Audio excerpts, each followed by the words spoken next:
আমার electrical hub চ্যানেলের মাধ্যমে আমি সোমনাথ স্যার তোমাদের সামনে যারা সেকেন্ড ইয়ার ইলেকট্রিক্যাল বিভাগে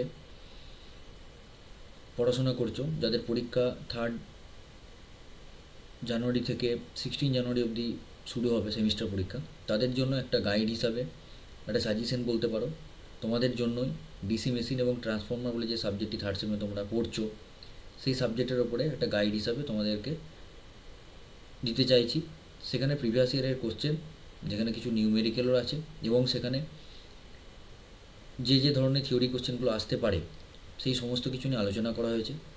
আমাদের যে কোশ্চেন প্যাটার্নগুলো বিগত বছর ধরে আসছে, সেখানে তোমার প্রত্যেকটা লং কোশ্চেনের সাথে একটা থিওরি পার্ট জুড়ে থাকছে, একটা ম্যাথ বা নিউমেরিক্যালের পার্ট জুড়ে থাকছে, যার জন্য তুমি যে কোনো একটা কোশ্চেন অ্যাটেম্প করলেও তুমি যদি নিউমেরিক্যালটার উপর জোর না দাও, তাহলে কিন্তু তোমার একটা করে থিওরি কোশ্চেন অ্যাটেম্প করে হাফ করে অ্যাটেম্প করে চলে আসতে হবে। তো সেই জন্য আমি দেখেছি যে জায়গাগুলো থেকে আমাদের এই কোশ্চেনগুলো আসছে, এবং সেই নিউমেরিক্যালগুলো যেগুলো আনসলভড অবস্থায় তোমরা হয়তো পাওনি বা পারোনি নিজেরা করে উঠতে, তো সেটা তোমাদের সামনে উপস্থাপনা করার চেষ্টা করেছি আমার চ্যানেলের মাধ্যমে। আমি ক্যালকুলেশনগুলো নিজে, তার মধ্যে যদি ভুল হয়ে থাকে তাহলে সেগুলো তোমরা রিচেক করে নেবে, কিন্তু আমি প্রসেসগুলো তোমাদের সামনে সব কিছু বলার চেষ্টা করছি। আর যে থিওরি পার্টগুলো রয়েছে, সেই থিওরি পার্টগুলো নিয়ে আমি আলোচনা করছি, কোথায় কীভাবে লিখতে হবে, এবং তার সাথে সাথে এমসিকিউ হয়তো নেক্সট ভিডিওতে আমি আবার দিতে পারি সেই এমসিকিউগুলো, কারণ তোমাদের এখন এমসিকিউর সঙ্গে এক্সপ্লেনেশন দিতে হবে, তো সেই জন্য তোমাদের কোথায় কতটা লিখতে হবে সেটা জানাটা খুবই দরকার। তো চলো আমরা আজকে ভিডিওটা শুরু করি।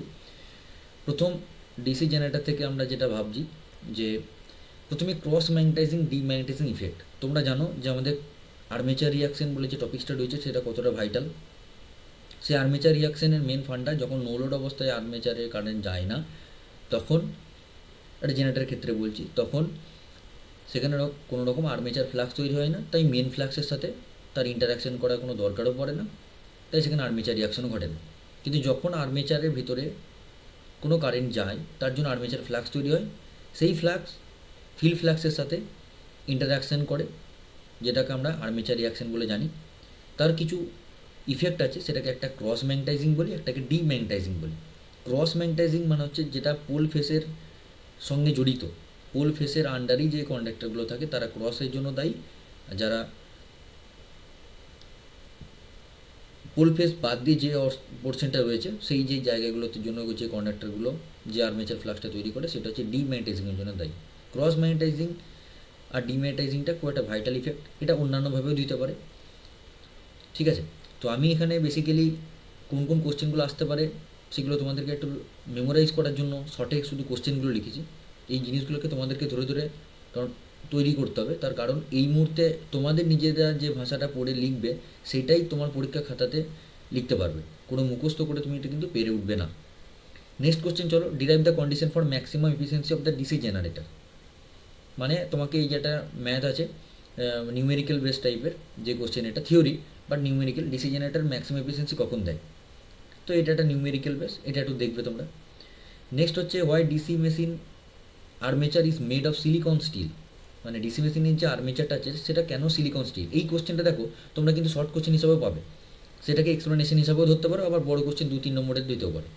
এটা কীরকম সিলিকন স্টিল কেন ব্যবহার করি, দেখো এর পারমিবিলিটি যদি ভালো হয়, তাহলে আমি সিলিকন স্টিলটা পারমিবিলিটি ভালো হলে আমার ফ্লাক্সটা ইজিলি যেতে পারবে, এবং এর হিস্টেরিসিস লসটা কম, ঠিক, এর হিস্টেরিসিস লসটা কম, তো আমরা সেই জন্য সিলিকন স্টিলটা এখানে ব্যবহার করি।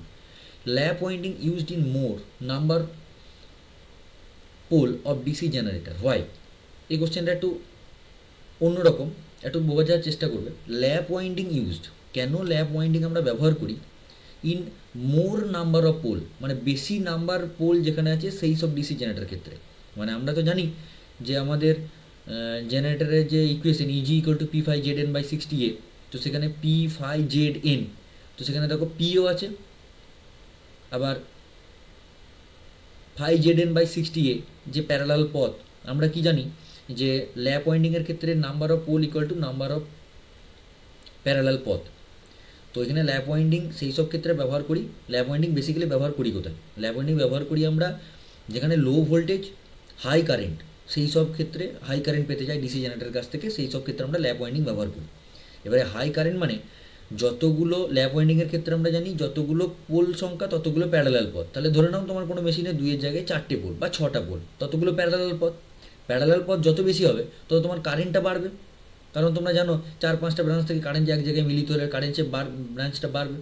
তাহলে যখনই আমার নাম্বার অফ পোলটা বেশি হয়ে যাচ্ছে তখন তার মেন যে কারেন্ট, আমাদের যে দুটো ব্রাঞ্চ থেকে দুটো মানে লোডে যে কারেন্টটা যাবে সেই কারেন্টটা তো একটা মেন কারেন্ট, সেটা তো অনেক কটা প্যারালাল পথ। ধরো না আমার 4টে আঙুল, এই 4টে আঙুল থেকে 4টে প্যারালাল কারেন্ট এরকম বেরোবে, নিয়ে একটা ব্রাশ দিয়ে সেটা বেরোচ্ছে। তাহলে এদের যে 4টে যোগফল সেটা তো একটা ব্রাশের মধ্যে যাবে। তাহলে এই ব্রাশটার মধ্যে দিয়ে যদি সেটাকে পাস হতে হয় তাহলে আমার পথগুলোকে বেশি বেশি হতে হবে। সেই জন্য যেখানে বেশি নাম্বার অফ পোল থাকে সেই সব ক্ষেত্রে ল্যাপ ওয়াইন্ডিং আমরা ব্যবহার করি। তাহলে কি আমাদের যে কারেন্টের ক্যাপাসিটিটা তার জন্য আমাকে মোটা ওয়্যার লাগাতে হয় না, ঠিক। ল্যাপ ওয়াইন্ডিং আমরা এক্ষেত্রে ব্যবহার করি। আচ্ছা, why compensating winding is used? Compensating winding কী কাজে ব্যবহার হয় আমাদের তোমরা জানো, যেটা কম্পেনসেটিং ওয়াইন্ডিং ক্রস ম্যাগনেটাইজিং ইফেক্টের সঙ্গে কীভাবে রিলেটেড বুঝতে পারছো? কম্পেনসেটিং ওয়াইন্ডিং মানে তোমাদের একটা কিছু কম্পেনসেট করবে। কী কম্পেনসেট করবে? আর্মেচার রিয়াকশানের যে টপিকসটা আমরা ক্রস ম্যাগনেটাইজিংয়ের সঙ্গে পড়েছিলাম সেই জায়গাটা একটু চোখ গোলাবে, যাতে করে কম্পেনসেটিং ওয়াইন্ডিংটা ব্যবহার করতে পারি। কম্পেনসেটিং ওয়াইন্ডিং একটা শর্ট নোট হিসাবেও দিতে পারে, আবার ক্রস ম্যাগনেটাইজিং কীভাবে আমরা ঠিক করব বা একটু কমানোর চেষ্টা করব সেটাও হিসাবেও দিতে পারে।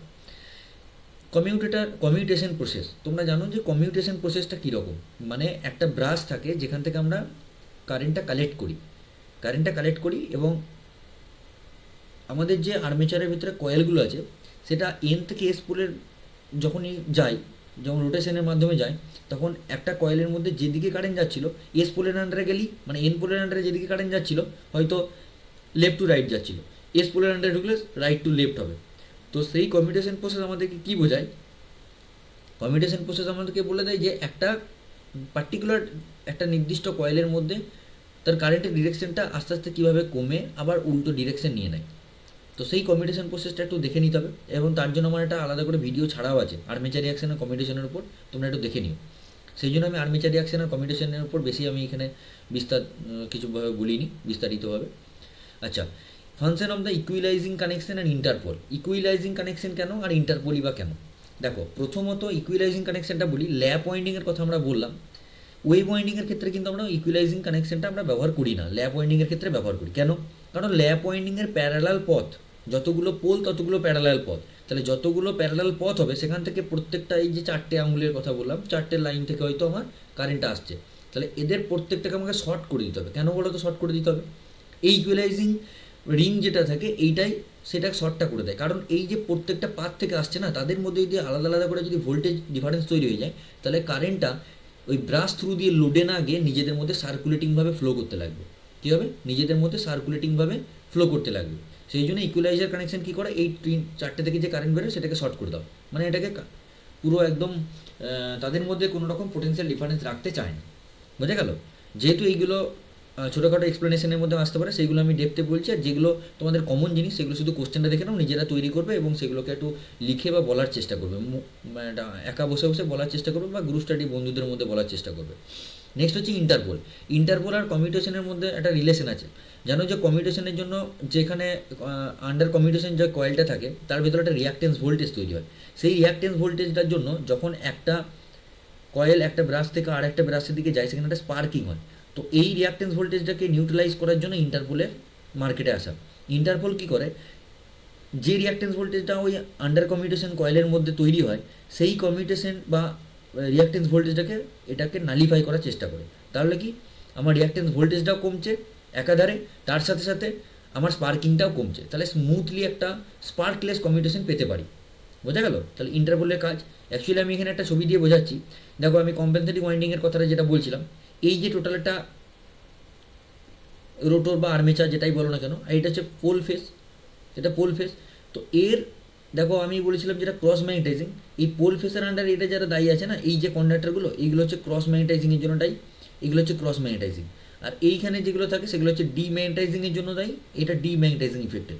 এবারে দেখো কম্পেনসেটিং ওয়াইন্ডিংয়ের কথা বললাম, এই ক্রস ম্যাগনেটাইজিং ইফেক্টের জন্য যে আর্মেচার ফ্লাক্সটা এই মেন ফ্লাক্স এই দিক থেকে যাচ্ছিলো, এন থেকে এসের দিকে যাচ্ছিলো, যেটাকে বাধা দিচ্ছিল, সেই বাধা দেওয়া এই আর্মেচার ফ্লাক্সটাকে কাউন্টার করার জন্য এইখানে এই পোলের কন্ডাক্টরগুলোকে রাখা হয়েছে, যাতে করে এর ভেতর দিয়ে যে কারেন্ট যাচ্ছে সেই কারেন্ট এইটাকে নালিফাই করতে পারে, এর ইফেক্টটাকে, আর্মেচারের এই ইফেক্টটাকে, আর্মেচার ফ্লাক্সের এই ইফেক্টটাকে নালিফাই করতে পারে। তাহলে কি কম্পেনসেট করে দিল armature রিয়াকশনটাকে।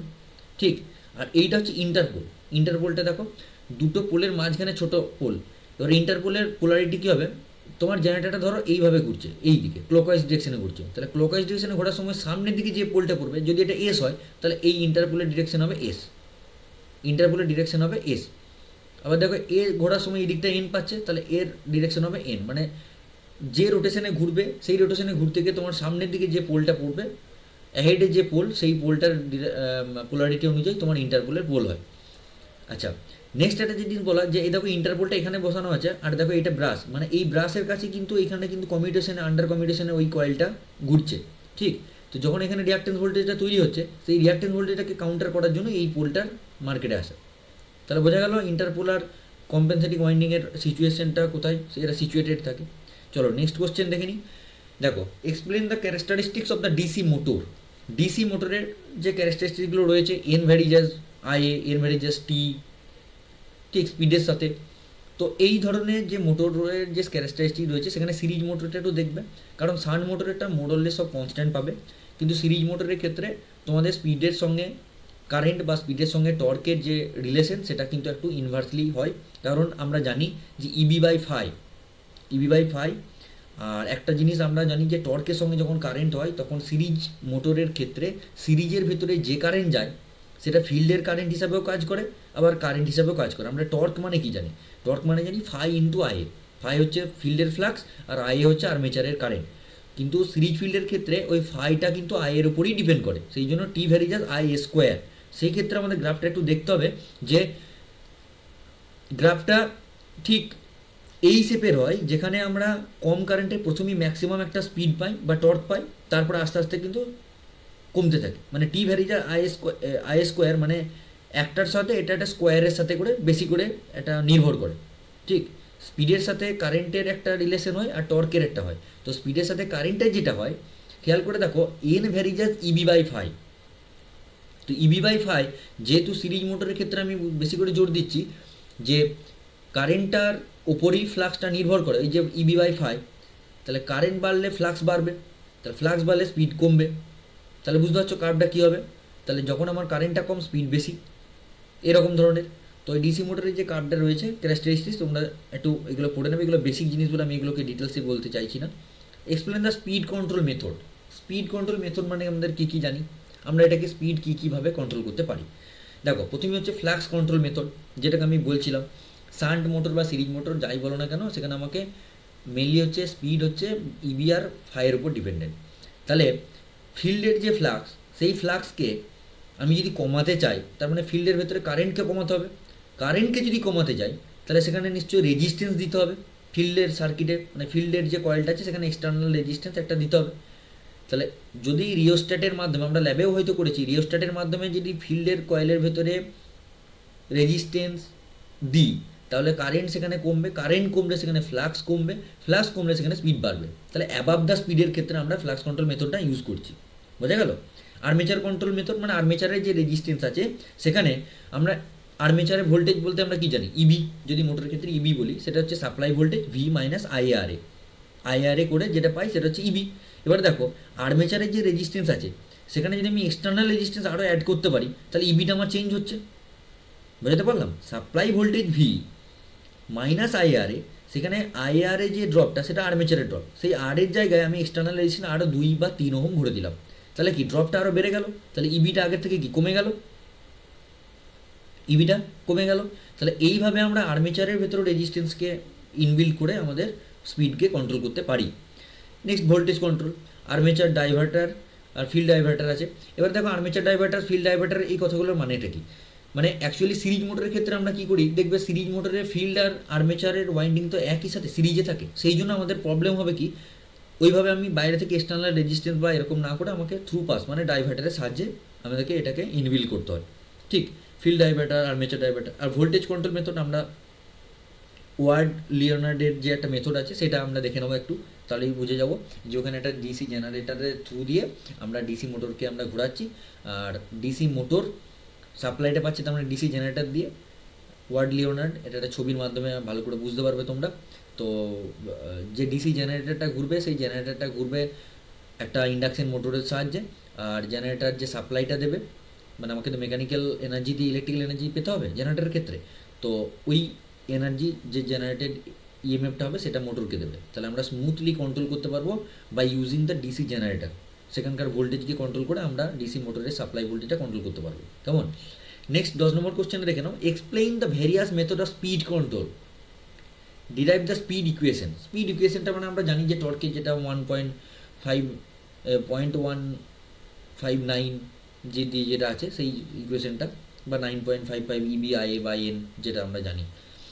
R various method of speed control, তো এখানে আমাদের যেগুলো জিনিসগুলো আমরা স্পিড কন্ট্রোল নিয়ে আমরা বলছি, ঠিক সেইগুলোকে একবার দেখে নেবো।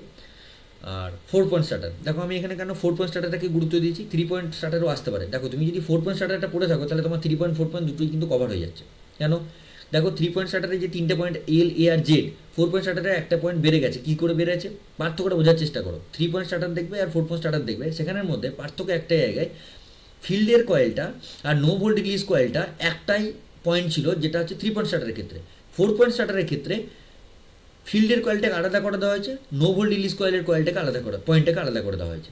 তাহলে কি আমার যখন আমি স্পিড কন্ট্রোলের জন্য, হয়তো যারা এটাকে নিয়ে পড়েছো তারা এই ব্যাপারটাকে বুঝতে পারছো, আসলে এরকমভাবে হয়তো প্রথমে শুনলে আমার ভিডিওটা বুঝতে পারবে না। আলটিমেট এটা আমি তোমাদের লাস্ট মিনিট সাজেশন হিসেবে দিচ্ছি, তো সেই জন্য আমি যতটা সম্ভব শর্টে দেওয়ার চেষ্টা করছি, যত অল্প সময়ের মধ্যে।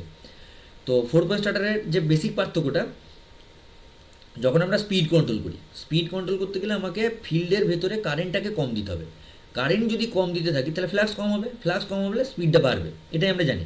তাহলে ফ্লাক্স এরকম কম হতে হতে বা কারেন্টটা যদি ফিল্ড কয়েলের ভেতরে কম যায়, তাহলে নো ভোল্ট রিলিজ কয়েল, তাহলে ওই যে মোটরের যে প্রাইম মুভার বা হ্যান্ডেলটাকে ধরে রাখার যে ক্ষমতাটা সেটা হারিয়ে ফেলবে। তাহলে কি মোটরটা নর্মাল কন্ডিশনে অফ পজিশনে চলে যাবে, হ্যান্ডেলটা নো ভোল্ট রিলিজ কয়েল থেকে ছেড়ে গিয়ে একদম অফ পজিশনে চলে যাবে।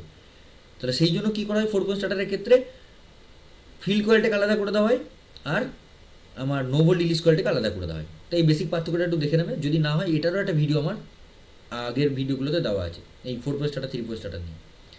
আচ্ছা, derive the transformer EMF equation. এবার আমরা যেটা চলে যাচ্ছি সেটা এসি মেশিন, আমাদের ট্রান্সফর্মার, এটা খুব একটা ভাইটাল চ্যাপ্টার। এখানে নিউমেরিক্যাল অনেক রকম আছে, এগুলো আমার সবই ভিডিওতে আছে, তোমরা আস্তে আস্তে ধৈর্য ধরে দেখো।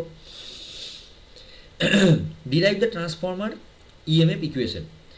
ট্রান্সফর্মার ইএমএফ ইকুয়েশন হচ্ছে 4.44 FN5M।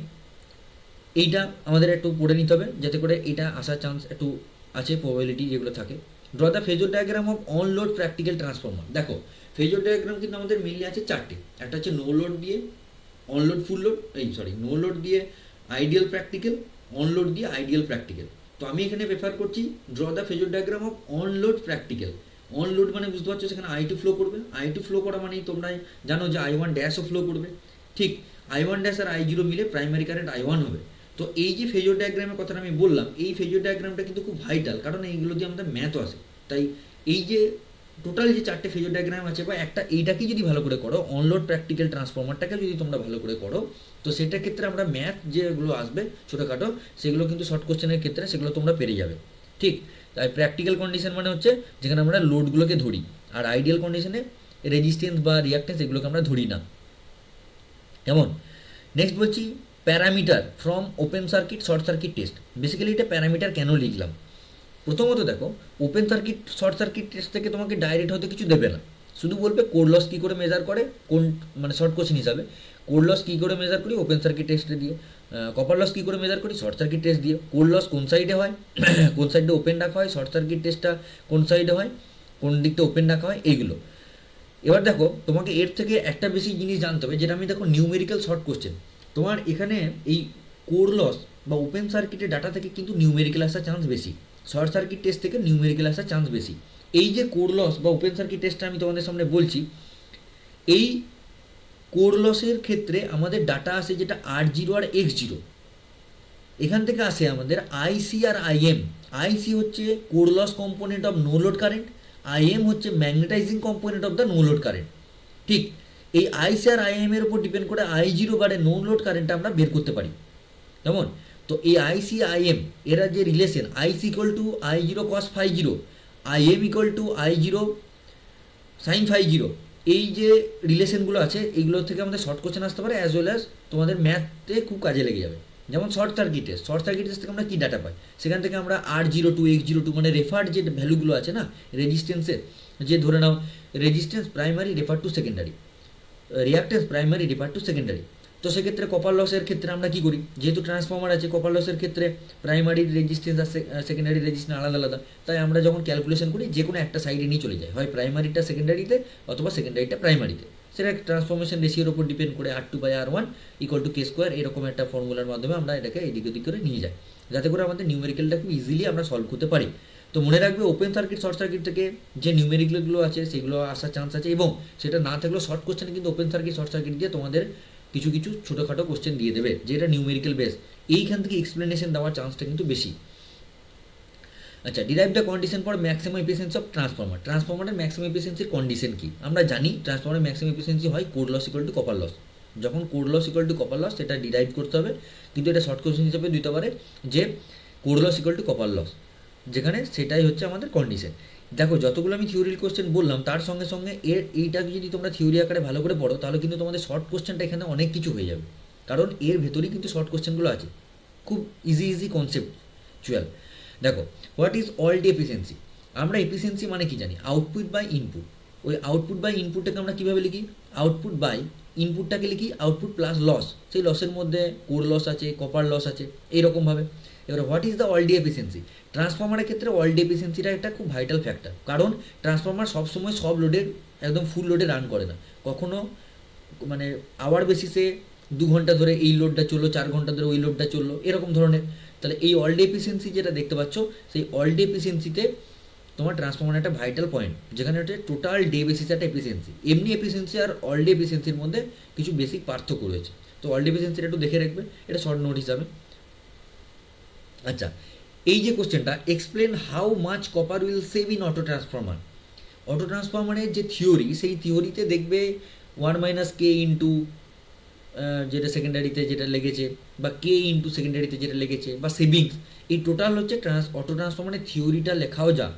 Working principal of auto transformer এইভাবে কোশ্চেনটা আসতে পারে, অথবা কতটা পরিমাণ সেভ হচ্ছে আমার কপার অটো ট্রান্সফর্মারের ক্ষেত্রে নর্মাল 2 ওয়াইন্ডিং ট্রান্সফর্মারের থেকে, সেটাও আসতে পারে। বোঝা গেল? তো একই মানে কোশ্চেন অনেক রকম ঘুরিয়ে দিতে পারে, তো সেটাই জন্য আমি করে রেখেছি যেটা সবথেকে ক্রিটিক্যাল টাইপের দিতে পারে, সেটা হচ্ছে explain how much copper will save, মানে কতটা কপার সেভ হচ্ছে ইন অটো ট্রান্সফর্মার। তো এইটাতে যদি তোমরা একটু ডিরাইভ আকারে বা ওই ম্যাথামেটিক্যাল টাইপের কিছুই না, V2/V1 ওরকমভাবে রেশিও করিয়ে আসবে, যদি করে রাখতে পারো তাহলে তোমাদের সব কোশ্চেনের উত্তর হয়ে যাবে। অটো ট্রান্সফর্মারের একটাই জায়গা আছে। Condition for parallel operation of transformer. দেখো এই প্যারালাল অপারেশন একটা খুব মানে ভাইটাল একটা জায়গা, যেখানে প্যারালাল অপারেশনের কন্ডিশন সিঙ্গেল ফেজ 3 ফেজের ক্ষেত্রে আলাদা আলাদা কিছু আছে, আলাদা মানে একই, শুধু 3 ফেজের ক্ষেত্রে কিছু এক্সট্রা অ্যাড হয়েছে সেটা বলতে চাইছি। তো সেই প্যারালাল কন্ডিশনগুলো দেখে নেবে, পার ইউনিট ভ্যালু আছে, পোলারিটি আছে, তোমাদের ফেজ সিকোয়েন্স আছে, এগুলো খুব ইজি টপিক। এই প্যারালাল অপারেশন থেকে কিন্তু আমাদের নিউমেরিক্যাল আসার চান্স আছে। প্যারালাল অপারেশন থেকে কী ধরনের নিউমেরিক্যাল আসে, যেখানে বলা হয় যে কোন ট্রান্সফর্মার কতটা আমার মানে শেয়ার করবে লোডটা, একটা লোড কানেক্ট করে দেবে, কোন ট্রান্সফর্মার কতটা শেয়ার করবে। বেশ, এবার কি আসে, শর্ট নোট হচ্ছে স্কট কানেকশন আর ওপেন ডেল্টা। দেখো এটা কখনো কখনো দুটোই একসাথে দিয়ে দেয়, কখনো কখনো এটা সিঙ্গেল দেয়। তো এই স্কট কানেকশন হচ্ছে 2 ফেজ থেকে 3 ফেজ, 3 ফেজ থেকে 2 ফেজ করার জিনিস, আর ওপেন ডেল্টা হচ্ছে মানে বুঝতেই পারছো 57.7% দিয়ে চলা। তো এই যে দুটো থিওরি আছে, এটা শর্ট নোট হিসাবে ভালো করে রাখবে, ঠিক। এবং এই ওপেন ডেল্টা যে 57.7% বা যে পরিমাণ KVA দিয়ে হয়, এই জায়গাটা একটু পড়ে রাখবে, যাতে করে শর্ট কোশ্চেনটা তোমরা অ্যাটেন্ড করতে পারো। আর এই স্কট কানেকশন থেকেও শর্ট কোশ্চেন আসতে পারে, যে শর্ট কানেকশন কেন 2 ফেজ থেকে 3 ফেজ, 3 ফেজ থেকে 2 ফেজ, এই যে জিনিসগুলো। তো এই থিওরি দুটো কিন্তু খুব ইম্পর্টেন্ট শর্ট নোটের ক্ষেত্রে, মানে যারা নিউমেরিক্যালটাকে অ্যাভয়েড করতে চাইছো এই কোশ্চেনগুলো কিন্তু তাদেরকে বাঁচিয়ে দেবে। Different types of cooling method of the transformer, কী কী হয়, এয়ার ন্যাচারাল, অয়েল ন্যাচারাল, যে সমস্ত আছে এগুলো থিওরি বেসিসে। আমি নিউমেরিক্যালটা আমাদেরকে খুব ভালোভাবে পড়তে হবে বলে আমি এগুলোকে খুব অল্পের মধ্যে দিয়ে শুধু কোশ্চেন আকারে দেখিয়ে দিচ্ছি তোমাদেরকে। ট্যাপ চেঞ্জার মানে বুঝতে পারছো যে যেখানে আমাকে ভোল্টেজটাকে নিতে হবে, মানে ট্যাপ চেঞ্জার মানে এখানে যে অনেক কটা টার্ন থাকে না ট্রান্সফর্মারে, যেগুলো হাই ভোল্টেজ সাইড থাকে, মানে দুই দিকেই আমরা নিতে পারি, কিন্তু হাই ভোল্টেজ সাইডে আমরা বেশি নিই কারণ নাম্বার অফ টার্নটা বেশি পাই, তো সেখান থেকে আমি ট্যাপটা বের করার চান্সটা আমরা বেশি পাবো। ঠিক, তো সেই জন্য এখানে ট্যাপ চেঞ্জিং ট্রান্সফর্মার বা ট্যাপ চেঞ্জারটা খুব অল্পভাবে দেখে রাখলেই হবে, তোমাদের ব্রিফলি একটা ডিসকাস করলেই হবে। ঠিক, চলো এবার আমরা যেটা ঢুকে যাবো সেটা হচ্ছে নিউমেরিক্যাল সলিউশন। এটা খুব ভাইটাল। আমি যেগুলো প্রিভিয়াস ইয়ারে কোশ্চেন পেয়েছি আমাদের স্টুডেন্টদের কাছ থেকে, সেইগুলোকে নিয়ে তোমাদের সামনে যথেষ্টভাবে আনার চেষ্টা করেছি, কিন্তু সেটা আমি হাতে লিখে খাতায় নোট হিসাবে, সেই জন্য আর কি হয়তো একটু দেখতে অসুবিধা হতে পারে। তো চলো আমরা দেখে নিই, কোশ্চেনটা দেখে নিই।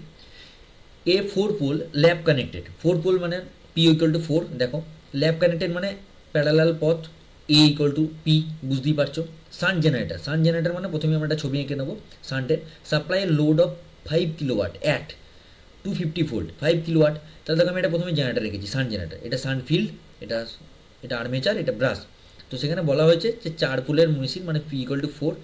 তো এই যে লোডটা থাকবে এটা দেখো 250 ভোল্ট, দেখতে পাচ্ছ 250 ভোল্ট মানে টার্মিনাল, লোড অ্যাট 5 কিলোওয়াট। তো লোডটা কোথায় লাগানো থাকবে, নিশ্চয় টার্মিনালে। এটা এল ফর লোড, তাহলে এটা 5 কিলোওয়াটের লোড সেখানে থাকছে। তাহলে যেহেতু টার্মিনাল ভোল্টে 250 ভোল্ট, তাহলে এই আইএলটা কত বেরোচ্ছে আমরা বুঝতে পেরে যাবো। কী করে পারবো, দেখো লোড হচ্ছে 5 কিলোওয়াট, তাহলে 5 কিলোওয়াটকে যদি 250 ভোল্ট দিয়ে ভাগ করে দিই, তাহলে দেখো আমার আইএলটা বেরিয়ে যাবে। সেটাই করেছি, দেখো load equal to 5 kilowatt, V IL, terminal voltage V 250 volt, আর আইএল হচ্ছে আমার কারেন্ট। তাহলে আইএলটা বেরিয়ে যাচ্ছে 5 × 10⁻³ করে ওয়াটে কনভার্ট করে নিয়েছি, সেটা থেকে 250 ভোল্ট দিয়ে ভাগ করেছি 20 অ্যাম্পিয়ার। বেশ, এবার চলো আমরা জানি যে এই অ্যাক্রসে যে ভোল্টেজ 250-র অ্যাক্রসে যে ভোল্টেজ, এইটার অ্যাক্রসে একই ভোল্টেজ কারণ শান্ট, আবার এইটার অ্যাক্রসেও তাই ভোল্টেজ।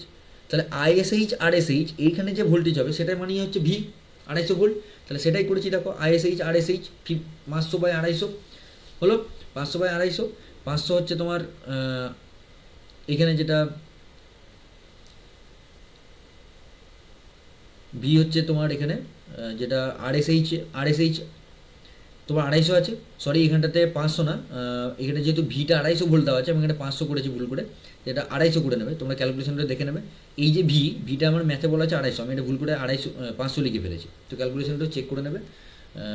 তো এটা হবে 250 ভোল্ট, আর আরএসএইচটাও 250, তার মানে এটা 1 অ্যাম্পিয়ার হবে, অন্য কিছু না, এটা 1 অ্যাম্পিয়ার হবে 2 অ্যাম্পিয়ারের জায়গায়। ঠিক আছে, তো টোটাল কারেন্ট কী হবে তাহলে, দেখো লোড কারেন্ট কত যাচ্ছে 20, আর আইএসএইচটা 2-এর জায়গায় 1 হবে, মানে এটা 22 অ্যাম্পিয়ারের জায়গায় এটা 21 অ্যাম্পিয়ার হবে। ওকে, তাহলে আমাকে বের করতে কি বলেছে দেখো, এখানে বলেছে দেখো এক আরএসএইচ, এখানে সব ভ্যালু বলে দিচ্ছে। আর্মেচার রেজিস্ট্যান্সের ভ্যালু 0.2, আরএসএইচ হচ্ছে 250 ওহম, 120টা কন্ডাক্টার মানে 120, 1 ভোল্ট ড্রপ পার ব্রাশ, 1 ভোল্ট পার ব্রাশ হচ্ছে, ড্রপ হচ্ছে 1 ভোল্ট, তার মানে দুটো ব্রাশের জন্য 2 ভোল্ট ড্রপ হবে। It rotate 1000 RPM, find the flux per pole, মানে কত করে ফ্লাক্স লাগছে। তাহলে এখানে স্পিডও দিয়ে দিচ্ছে 1000। তাহলে আমরা এখান থেকে কী বের করতে পারছি দেখো, এখান থেকে আমরা বের করতে পারছি V equal to IRA plus brush drop. তার মানে এই যে ইজি থেকে প্রথমে IRA ড্রপটা বাদ দিলাম, তারপরে ব্রাশের ড্রপটা বাদ দিলাম, তবে তো আমি টার্মিনাল ভোল্টেজ পাবো। তাহলে যখন আমি ইজিটা চাইছি তখন ভি এর সাথে এই দুটো ড্রপ যোগ করবো। তাহলে ভি হচ্ছে 250 ভোল্ট, IRA একটা ড্রপ, ব্রাশ ড্রপ একটা।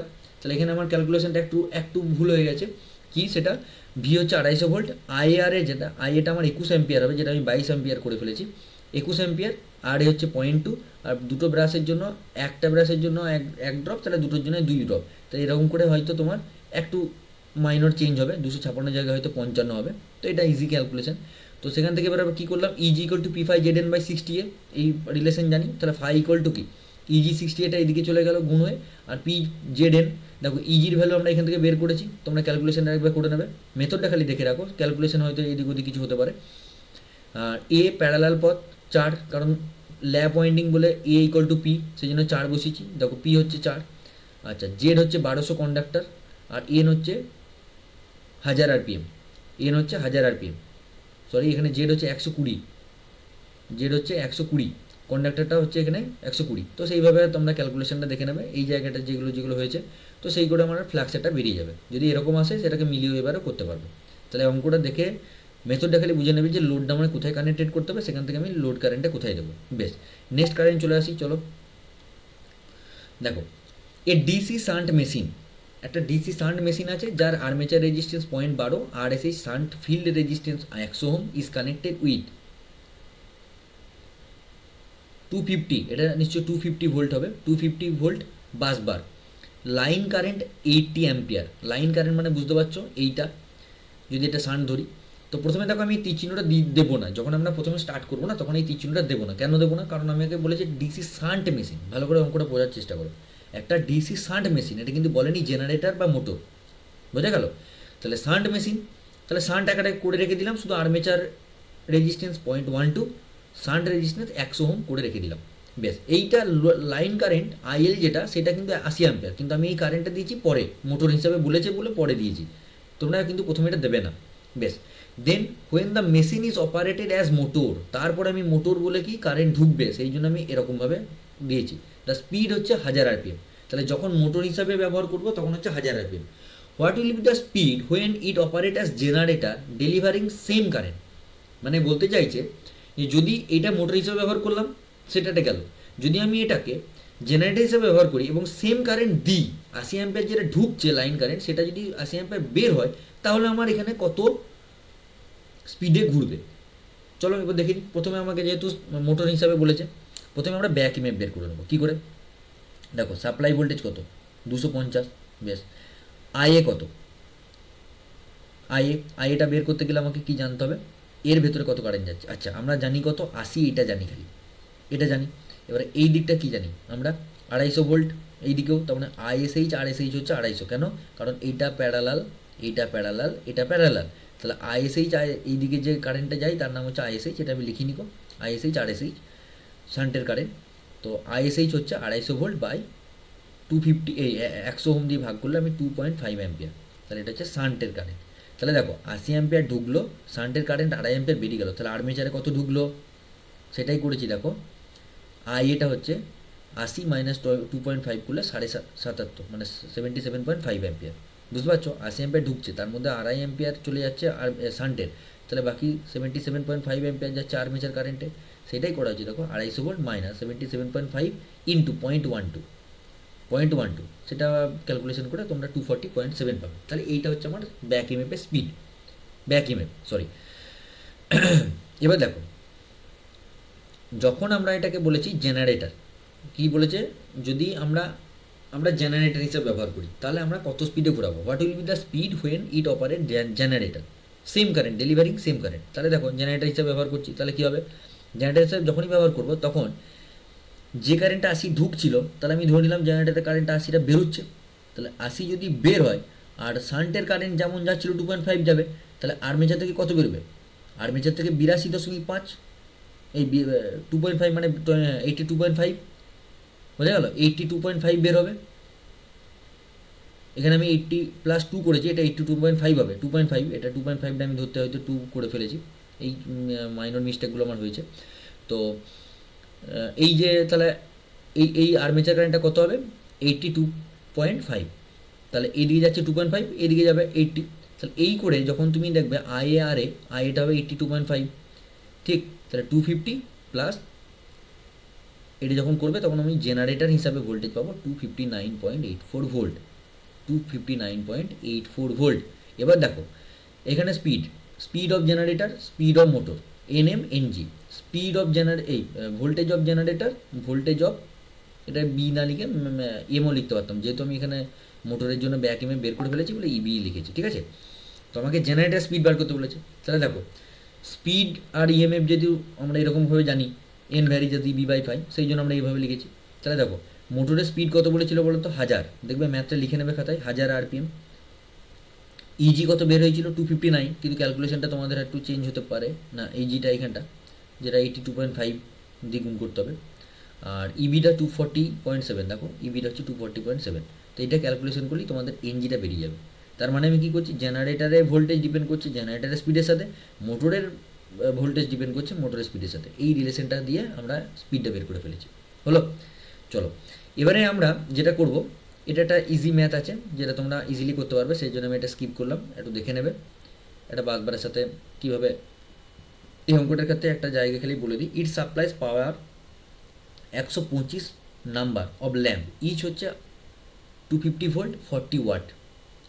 তার মানে এই যে ল্যাম্প, আমরা যে আগের একটা প্রথমকার অঙ্ক করলাম সেখানে আমাকে লোডটা বলে দিয়েছিল 5 কিলোওয়াট, দেখবে এইটারই। তাহলে এই ক্ষেত্রে কিন্তু আমাকে 5 কিলোওয়াট সেভাবে বলে দেয়নি, বলেছে 125টা ল্যাম্প আছে যাদের রেটিং হচ্ছে 40, তার মানে কি, তাহলে 125 × 40 করে টোটাল কতটা আমি পাওয়ার দিচ্ছি সেটা বোঝা যাবে, 5000 ওয়াট মানে 5 কিলোওয়াট, বুঝতে পারলে? তাছাড়া বাকিটা কিন্তু সেম, এটা একটু দেখে নেবে। মানে যখন আমাকে একদম ডাইরেক্ট ওয়াট আকারে না দিয়ে যখন আমাদেরকে এইভাবে দেবে ম্যাথটা, যে লোড দেবে 125টা আছে এইভাবে আছে, তখন আমরা মাল্টিপ্লাই করে টোটাল লোডটা বার করে নিতে পারবো। আর বাকি অঙ্কটা কিন্তু সেম, তোমরা জানো IA, IL, ISH। আর তোমাদের কাছে আমি এই ক্যালকুলেশনে যে মাইনর ভুল আছে তোমরা একটু রিচেক করে নেবে, ঠিক আছে? কারণ এগুলো হয়তো তাড়াতাড়ি মুহূর্তে কিছু ধরতে ভুলে গেছি, এরকম হয়েছে। চলো এবার আমরা ট্রান্সফর্মারে ঢুকবো। ট্রান্সফর্মারে কিন্তু একটা ভাইটাল এই ম্যাথটা, মোস্ট ইম্পর্টেন্ট। যদি কোনো কিছু অ্যাটেম্প করতে না পারো এই ম্যাথটা কিন্তু তোমাকে বাঁচিয়ে দেবে, খুব ভাইটাল একটা math. A 500 kVA transformer has an efficiency 95% at full load, also at 60% of full load। এই মানে বলছে 500 kVA একটা ট্রান্সফর্মার আছে যেটার এফিসিয়েন্সি হচ্ছে 95% দেবে যখন সেটা ফুল লোডে রান করবে, অ্যাট ফুল লোড। আবার also at 60% of full load, মানে এটা আবার 95% এফিসিয়েন্সি দেবে যখন এটা 60% অফ ফুল লোড থাকবে, both at unity power factor. UPM মানে হচ্ছে ইউনিটি পাওয়ার ফ্যাক্টর, ঠিক আছে? তাহলে আমরা কীভাবে করতে শুরু করছি দেখো, স্টেপটা দেখবে ভালো করে। Efficiency equal to 95% at full load means rated load, মানে আমাদের ফুল লোড মানে রেটেড লোড জানি। তাহলে এফিসিয়েন্সি হচ্ছে output by output plus PCU plus P core loss. এবার দেখো এখানে ইউনিটি পাওয়ার ফ্যাক্টর বলেছে, মানে এই কেভিএকে কিলো ওয়াটে নিয়ে আসতে গেলে আমাকে পাওয়ার ফ্যাক্টর দিয়ে গুণ করতে হবে। তো সেখানে দেখো 500, এটা KVA into 1, unity power factor মানে কস ফায়ার ভ্যালু হচ্ছে তোমার 1। তো 500 ইন্টু 1 করে আমরা কিলো ওয়াটে করলাম। তাহলে আউটপুটটা উপরে যেহেতু 500 ইন্টু 1, এটাও 500 ইন্টু 1। তাহলে PCU কত বেরোলো?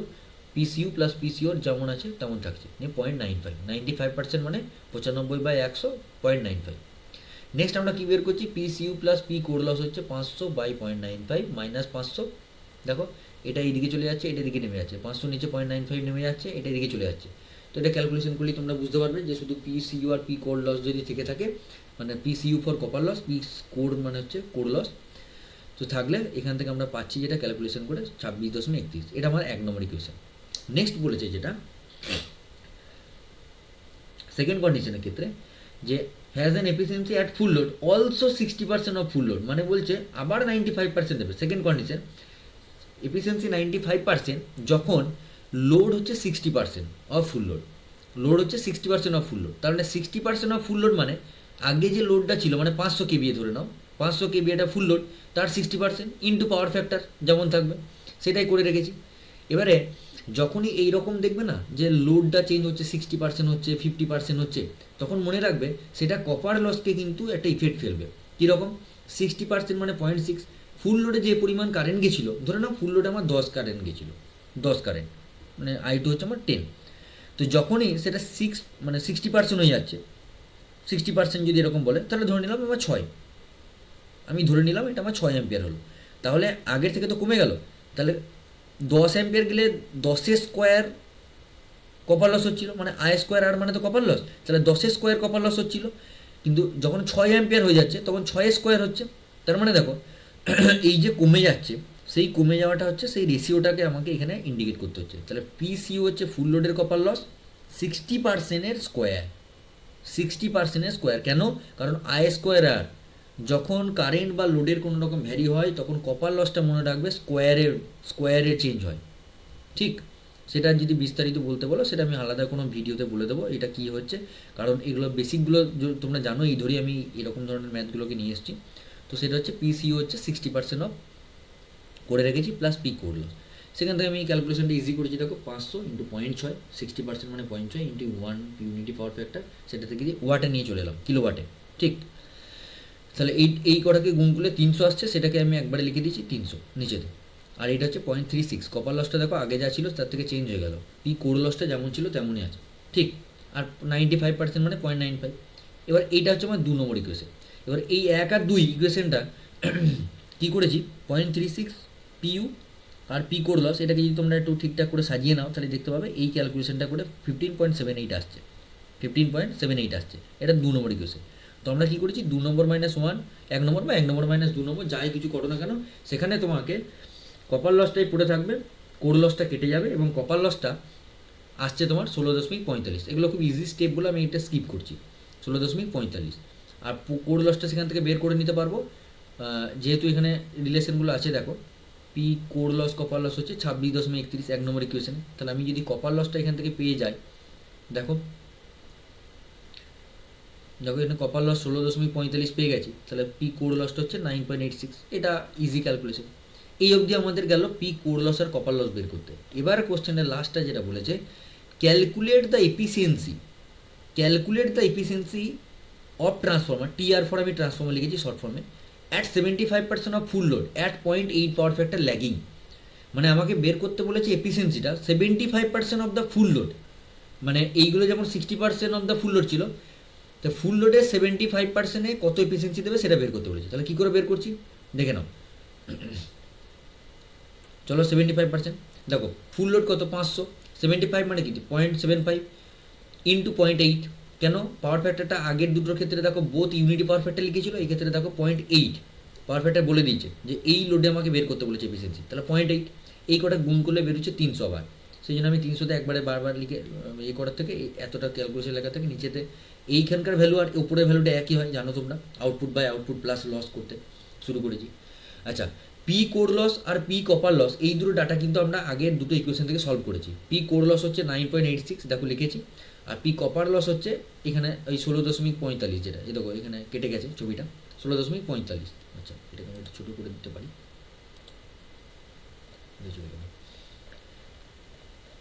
এক মিনিট। এটা হচ্ছে তোমার 16.45, ঠিক 16.45। কিন্তু এর সাথে একটা জিনিস আমি করে রেখেছি যেটা হচ্ছে 0.75। দেখো আমি বারবার বলেছি যে 75% অফ দ্য লোড বলে দিয়েছে, তার মানে হচ্ছে কপার লসটা আবার চেঞ্জ হবে। 75% মানে হচ্ছে 0.75, সেই 0.75 স্কোয়ার, সেটা করলেই দেখো এই 0.56 এইরকম ধরনের কোনো কিছুটা আসবে, বা ক্যালকুলেশনে তোমাদের কতটা আসছে দেখে নিও। ঠিক, শুধু প্রসেসটা মনে রাখবে, কপার লসটা চেঞ্জ হবে যখন এই লোডের কোনো ভ্যারিয়েশন হবে তখন কপার লসটা চেঞ্জ হবে। তো সেটা করে এই পুরোটাকে ক্যালকুলেশন করে আমার এসছে 94.02%। তোমাদের কত আসছে একটু দেখে নেবে, ঠিক আছে। তো আজকের ভিডিওটা এই অবধি তোমাদের জন্য রাখলাম। কিছুটা থিওরিক্যাল এবং থিওরি যা কোশ্চেন সাজেশন দিয়েছি সেটা মোটামুটিভাবে কভার করার চেষ্টা করেছি, এবং নিউমেরিক্যাল কিছু। যদি তোমাদের নিউমেরিক্যাল আরও কিছু দরকার থাকে তাহলে নেক্সট এপিসোডে আমি এমসিকিউর সাথে কিছু নিউমেরিক্যাল আরও কিছু করিয়ে দেবো। যদি তোমাদের ভালো লেগে থাকে তাহলে আমাকে বলবে, জানাবে। আর তোমাদের যদি এটা উপকারে লাগে সেটা আমি চাইবো, তাই ছেলেদের কাছে যদি এটা বিশেষভাবে পৌঁছাই তার জন্য ছেলেদের উপকার হবে, যাতে করে এই ইয়ার সলভের যে কোশ্চেনগুলো এগুলো সবই প্রিভিয়াস ইয়ারের কোশ্চেন, তো সেগুলো আমি সলভ করে তোমাদের জন্যই চেষ্টা করেছি দেওয়ার। তো যদি তোমাদের উপকারে লাগে আমি হ্যাপি হব। তো তোমরা যাতে ভালো করে পরীক্ষা দাও সেটাই আমি কামনা করি। তো আজকের ভিডিওটা এরকমই থাক। নেক্সট আবার পরে আমরা নতুন আলাদা করে ভিডিও নিয়ে আসছি, আবার হয়তো আমি সাবজেক্ট ওয়াইজ আলাদা আলাদা সাবজেক্টেরও ভিডিও নিয়ে আসার চেষ্টা করছি। Thank you.